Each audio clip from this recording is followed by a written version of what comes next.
Junior lady doctor के murder case में कुछ ऐसी बातें सामने आई है जिसे सुनकर आपके रोंगटे खड़े हो जाएंगे।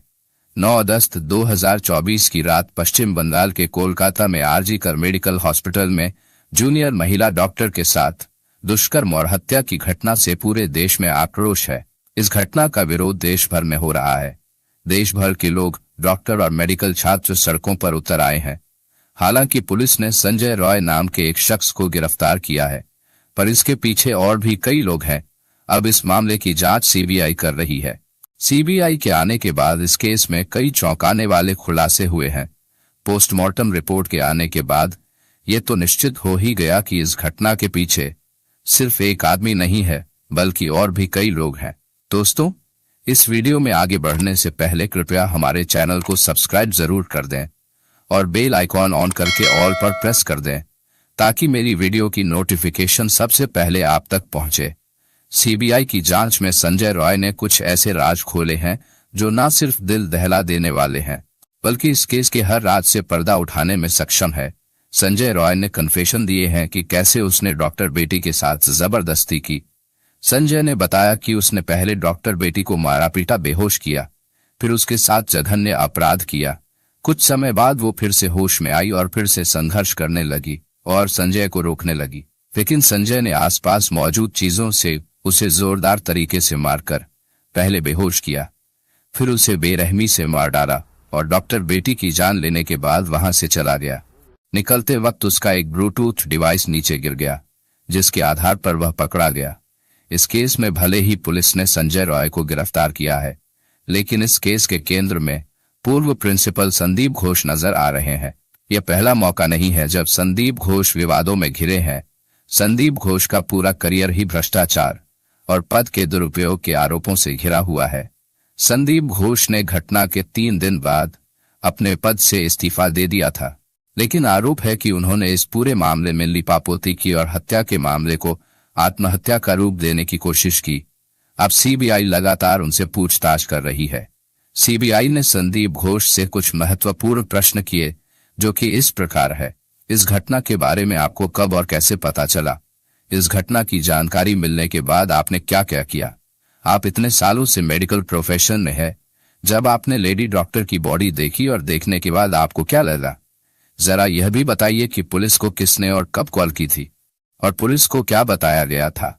मृतक डॉक्टर के परिवार वालों को कब जानकारी दी गई और किसने जानकारी दी? मृतक डॉक्टर के परिवार को आखिर क्या बताया गया था? आपको किसने बताया था कि यह सुसाइड का केस है? मृतक डॉक्टर के परिवार को गलत जानकारियां किसके कहने पर दी गई? किसके कहने पर परिवार से कहा गया कि आपकी बच्ची ने सुसाइड कर लिया है? इसके अलावा भी सीबीआई ने पूर्व प्रिंसिपल संदीप घोष से कई सवाल पूछे, जिनके संदीप घोष ने संतोषजनक उत्तर नहीं दिए, और यही बात पूर्व प्रिंसिपल संदीप घोष के खिलाफ जाती है। सीबीआई की जांच में और भी कई खुलासे हुए हैं, जिससे संदीप के काले कारनामों का पता चलता है। इसके साथ ही अस्पताल कैंपस में ड्रग रैकेट एक्टिव होने की भी बात पता चली है। आपको यह जानकर हैरानी होगी कि खुद ही नैतिकता के आधार पर इस्तीफा देने वाले संदीप घोष के कनेक्शन इतने पावरफुल हैं कि उनके ऊपर भ्रष्टाचार से लेकर कदाचार तक के तमाम आरोप लगते रहे हैं, लेकिन ना तो कोई उनका इस्तीफा ले पाया और ना ही उनका ट्रांसफर कर पाया। आरजी कर मेडिकल कॉलेज के पूर्व डिप्टी सुपरिटेंडेंट अख्तर अली ने डॉक्टर संदीप घोष की पूरी कुंडली खोली है और संदीप घोष के चाल चरित्र पर कई बड़े खुलासे भी किए हैं। अख्तर अली ने कहा है कि संदीप घोष एक माफिया की तरह है। वे बहुत ही भ्रष्ट व्यक्ति हैं। वह छात्रों को फेल कर देते थे और पैसे लेकर उनको पास करवाते थे। वह हर काम में पैसा वसूलते थे और छात्रावास में छात्रों को शराब की सप्लाई करवाते थे। वे मानव अंगों का तस्करी भी किया करते थे, बांग्लादेश के साथ अवैध व्यापार भी करते थे और प्राइवेट अस्पतालों को अज्ञात शव बेचा करते थे और उनसे पैसे वसूलते थे। उन्होंने अपने पद का दुरुपयोग किया और उनके खिलाफ कोई ठोस कार्रवाई नहीं की गई। आरजी कर मेडिकल कॉलेज में जो भी काम होता था, सब जगह वो पैसा खाते थे। यही नहीं, अगर उन पर कार्रवाई किया जाता था तो वो स्टूडेंट्स से आंदोलन भी करवाते थे और अपने ऊपर हो रही कार्रवाई को रुकवा देते थे। डॉक्टर बेटी का ये केस भी संदीप घोष की वजह से दुनिया का पहला ऐसा केस बन गया जिसमें पहले पोस्टमार्टम किया गया, फिर उसके बाद एफआईआर दर्ज किया गया। इस केस में कोलकाता पुलिस भी संदीप घोष की तरह ही इस घटना से जल्द पल्ला झाड़ना चाहती थी। इसलिए उन्होंने कभी संदीप घोष का बयान ही नहीं लिया और न क्राइम स्पॉट को सुरक्षित रखा। उन्हें डॉक्टर बेटी की शव जलाने की इतनी जल्दी थी कि शमशान में पहले से लाइन में 2 शव के होते हुए भी डॉक्टर बेटी की शव को पहले जला दिया गया। इस केस में आरजी कर मेडिकल हॉस्पिटल से जुड़ी कुछ चौंकाने वाली जानकारियां सामने आई है। कुछ ऐसे आंकड़े सामने आए हैं जो कई तरह के सवाल खड़े करते हैं। आरजी कर हॉस्पिटल में मारी जाने वाली जूनियर लेडी डॉक्टर अकेली इंसान नहीं थी। इससे पहले भी कई लोग मारे जा चुके हैं जिनका केस आज तक सॉल्व नहीं हो पाया है। इसलिए ऐसा भी कहा जा रहा है कि आरजी कर अस्पताल मर्डर मिस्ट्री का घर है। यह बात इसलिए भी कहा जा रहा है क्योंकि पिछले 23 सालों में 2001 से लेकर 2024 तक आरजी कई डॉक्टर्स की रहस्यमय तरीके से मौत हो चुकी है। आइए अब आपको सिलसिलेवार ढंग से बताते हैं कि 23 सालों में कई डॉक्टर्स की मौत पर आरजी कर अस्पताल की मिस्ट्री आखिर है क्या। पहला मामला है 2001 का। 2001 में सौमित्र विश्वास नाम के छात्र का शव आरजी कर मेडिकल कॉलेज के छात्रावास के कमरे में लटका हुआ पाया गया था। अभी के लेडी ट्रेनी डॉक्टर के केस की तरह ही अस्पताल के अधिकारियों ने तुरंत उस घटना को आत्महत्या करार दिया था, लेकिन पीड़ित परिवार और मृत छात्र के साथियों ने मौत पर संदेह जताया। सौमित्र की मां और उनके कुछ क्लासमेट्स ने आरोप लगाया था कि कॉलेज हॉस्टल में सेक्स रॉकेट चल रहा था। हॉस्टल में कई अश्लील काम किए जाने के आरोप भी लगे थे। कई छात्रों ने दावा किया था कि सौमित्र इन काली गतिविधियों का पर्दाफाश करना चाहता था, इसी कारण उसे मार डाला गया। पुलिस ने जांच शुरू की, लेकिन मामला जब कोर्ट तक पहुंचा तो कोलकाता हाई कोर्ट ने सीआईडी जांच का आदेश दिया।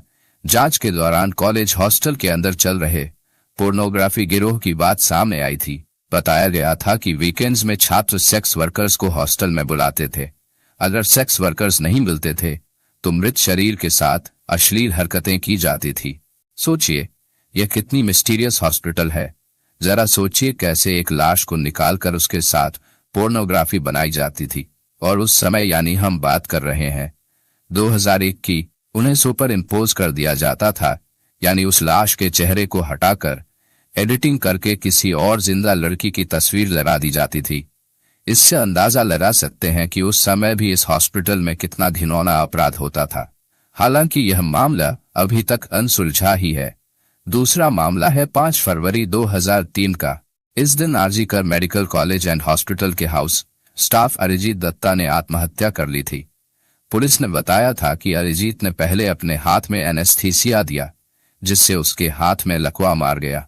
फिर ब्लेड से उसने हाथ की नस काट ली। फिर हॉस्टल की छत से नीचे कूदकर अपनी जान दे दी। उसके पास से सर्जिकल चाकू भी बरामद किए गए थे। जांच के बाद भी कुछ निष्कर्ष नहीं निकला और मामला ठंडे बस्ते में डाल दिया गया। तीसरा मामला है अक्टूबर 2016 का। डॉक्टर गौतम पाल मेडिसिन विभाग के प्रोफेसर थे। उनके किराए के फ्लैट में उनका शव पड़ा हुआ था। बदबू आने पर पड़ोसियों ने पुलिस को सूचना दी।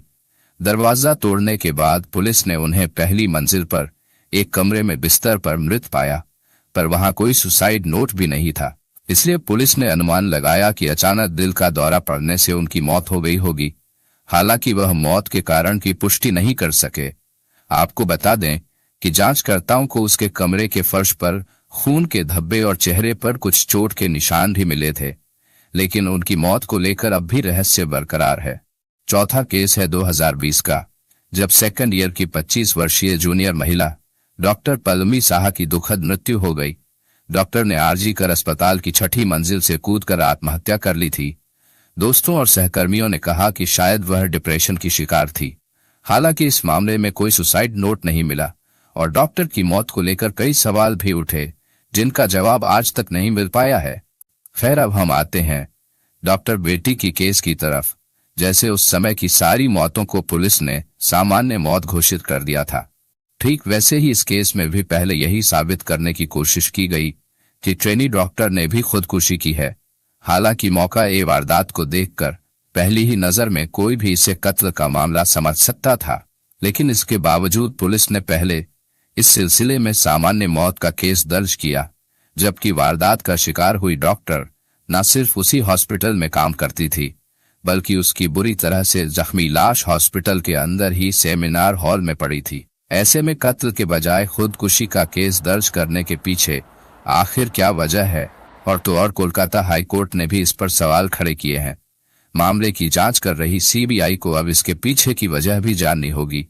और एक सवाल यह भी है कि इस पूरे मामले में डॉक्टर बेटी के उन चारों डॉक्टर सहकर्मियों की क्या भूमिका है, क्योंकि वारदात से पहले रात को पीड़ित डॉक्टर ने अपने 4 कलीग्स के साथ ही डिनर किया था। इसके बाद उसके बाकी कलीग्स तो वहां से चले गए, लेकिन डॉक्टर बेटी ने अकेले ही उस सेमिनार रूम में सोने का फैसला किया, और जिसके बाद यह वारदात हुई। लेकिन ऐसे में फिलहाल सीबीआई भी यह जानना चाहती है कि उस डॉक्टर बेटी को आखिरी बार जिंदा देखने वाले उसके दोस्तों से उसकी क्या बात हुई थी और कैसी बातें हुई थी। क्या कत्ल से पहले या फिर कभी भी उसने अपनी सुरक्षा को लेकर कोई चिंता जाहिर की थी। इसलिए सीबीआई उसके दोस्तों से भी पूछताछ कर रही है। संदीप घोष के पीछे कुछ पावरफुल लोग हैं। ये इस बात से अंदाजा लगाया जा सकता है कि पहली बार इस पूरे मामले में सीबीआई द्वारा या फिर किसी भी इन्वेस्टिगेटिंग एजेंसी द्वारा प्रिंसिपल संदीप घोष से पूछताछ की गई है। यानी संदीप इतना पावरफुल आदमी है कि आज तक उससे किसी भी मामले में कोई भी पूछताछ नहीं की गई थी। लेकिन अब देखना यह है कि सीबीआई इस केस को सॉल्व कर पाती है या नहीं। क्या सीबीआई उस मासूम डॉक्टर बेटी को इंसाफ दिला पाएगी, या फिर ये केस भी अन्य केस की तरह ही फाइलों के नीचे दबकर रह जाएगा और उस बच्ची के गुनाहगार यूं ही आजाद घूमते रहेंगे। खैर दोस्तों, हमारा और आपका काम है आवाज उठाना। हालांकि देश भर में जगह जगह डॉक्टर भी प्रोटेस्ट कर रहे हैं ताकि उस डॉक्टर बेटी को इंसाफ मिल सके। दोस्तों, इस घटना को सुनाने का उद्देश्य किसी का दिल दुखाना नहीं है, किसी को परेशान करना नहीं, बल्कि आपको जागरूक करना है, आपको सचेत करना है। दोस्तों, इस पूरी घटना के बारे में आपकी क्या राय है, कमेंट बॉक्स में जरूर बताएं। और अगर हमारी मेहनत पसंद आई हो तो इस वीडियो को लाइक करते हुए शेयर भी करें। अगर आपने अब तक चैनल को सब्सक्राइब नहीं किया है तो हमारे चैनल को सब्सक्राइब कर लीजिए